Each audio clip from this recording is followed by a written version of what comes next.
ये कौन बच्ची है? बताओ हुजूर को कौन है? अनीका, हुजूर अनीका। अनीका? इनकी बेटी हो? फराह खान। फराह खान की। सवाल क्या है आपका? सवाल ये है कि हम जो ख्वाब देखते हैं क्या वो सच हो सकती है? हो सकती है, क्यों नहीं। कभी देखा ख्वाब आपने? क्या ख्वाब देखा? चिचड़े की ख्वाबें भी आती हैं? क्या ख्वाबें आती हैं? ड्रोनी ख्वाबें भी आती हैं। क्या? ड्रोनी ख्वाबें आती हैं। ड्रोनी ख्वाबें आती हैं। अच्छा, वो तो पूरी नहीं होंगी, फिक्र ना करो। कोई अच्छी ख्वाबें भी आती हैं? सुनाओ कौन कैसी? सुनाओ।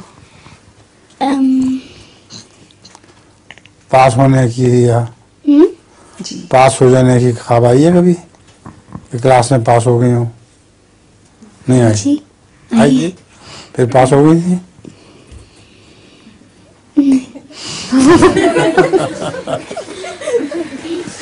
अच्छा, जज़ाकल्लाह, शुक्रिया।